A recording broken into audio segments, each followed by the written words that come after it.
కూటమి ఏర్పడక ముందు ఉన్నటువంటి గ్రూపులన్నీ కూడా ఇప్పుడు ఇండిపెండెంట్‌గా వెళ్దామనో, లేకపోతే కూటమిలో అయితే 2, 3 ఉన్నాయి. అంటే ఇందులోనే డివైడ్ అయితే జనాలున్నారు. దాని మీద మీ స్పందన ఏంటి? అది నిజమా?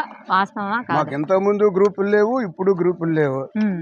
కాకపోతే అవతల పార్టీ వాళ్ళకి మతి భ్రమించి వీళ్ళ గ్రూపులు అయిపోతే బాగున్నో, మాకు కొంత ఒక గ్రూప్ మాకు పని చేస్తుంది కదా, మాకు గెలవడానికి అవకాశం లేదు, వాళ్ళు ఏదైనా మాకు వీళ్ళు విడిపోతే మాకు ఒక గ్రూప్ పనికి వస్తుందని వాళ్ళు అనుకుంటారు తప్ప, తెలుగుదేశం పార్టీ ఎప్పుడు క్రమశిక్షణ గల పార్టీ, ఎప్పుడు కూడా ఒకే మాట ఒకే బాటలో వెళ్ళమని చెప్పి మన నారాయణ నాయుడు గారు ఎప్పటి నుంచో మాకు ఈ క్రమశిక్షణ నేర్పారు. ఏదో పార్టీ మాకు రావాల్సిన టికెట్ అటు వెళ్ళిందంటే ఓ 2 రోజులు 3 రోజులు దాని గురించి ఆలోచన అయితే చేస్తాం. అందరం కలిపి ఈ రోజు అందరూ కూడా ఎవరైతే కూటమి అభ్యర్థి ఉందో ఆ అభ్యర్థిని గెలిపించడానికి అందరూ మనస్ఫూర్తిగా పనిచేస్తాం. ఒక 4 రోజుల క్రితం వరకు మీరు అసంతృప్తితో ఉన్నారు. సడన్ గా నిర్ణయం ఎలా చేంజ్ అవ్వగలరు? 4 రోజుల వరకు కూడా లాస్ట్ది మనకి ఆ లిస్టు మాది పూర్తి అవ్వలేదమ్మా. భీమిలీలో ఇస్తారేమో అని ఆశతో మనం ఆగాం.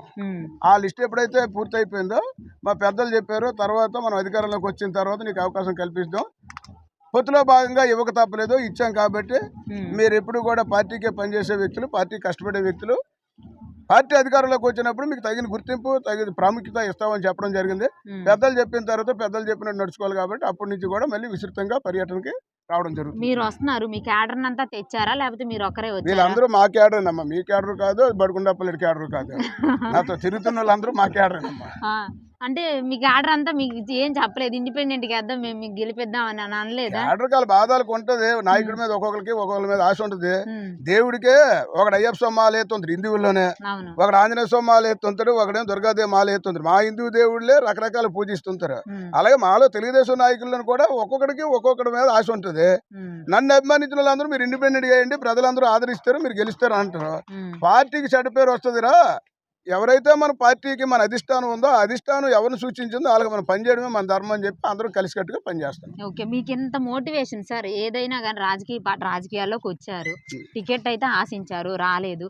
ఈ భంగపాటిని అంటే వేరే రాజకీయ నాయకులకి యూత్కి కానీ ఒక మోటివేషన్ లాగా ఉండిద్ది అంటే మీరు ఎలా స్ట్రాంగ్ అయ్యారు? మైండ్ సెట్ అసలు ఎలా స్ట్రాంగ్ చేసుకున్నారు? దీన్ని స్ట్రాంగ్ చేసుకోవడానికి ఏముందమ్మా, ఎవడైనా దెబ్బ కొట్టాడు అనుకో, వెంటనే మళ్ళీ తిరిగి దెబ్బ కొడితే ఆడు గొప్పడు కాదమ్మా, ఆడు కొట్టిన దెబ్బను తట్టుకున్నాడే బలవంతుడు. అలాగే అనుకున్నాం, మనకి ఇవాళ పోయినసారి వస్తుంది అనుకున్నాం రాలేదు, ఈసారి వస్తుంది అనుకున్నాం రాలేదు. మన అధిష్టానం ఏదో రోజు నన్ను గుర్తించకపోద్దా?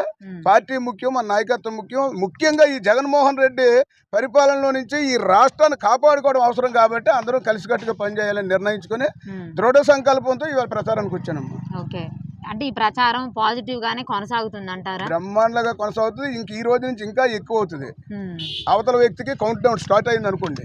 ఓకే, అంటే గెలుపు అంటే ఎంత మెజారిటీతో ఉండబోతుంది? 20,000 నుంచి 30,000 రావచ్చు. ఇంకా ఆయన మీద ఉన్న వ్యక్తి అయితే ఎక్కువగా కలిసి వస్తే ఎంతైనా రావచ్చు అమ్మా. ఓకే, స్పందన చూస్తున్నారు, ఎలా ఉందంటారు? స్పందన బ్రహ్మాండంగా ఉంది. ఏ ఇంటికి వెళ్ళినా జగన్మోహన్ రెడ్డి ప్రభుత్వాన్ని దించేయాలి, చంద్రబాబు నాయుడు మళ్ళీ రావాలని చెప్పి ప్రతి ఒక్కరు కోరుకుంటున్నారమ్మా.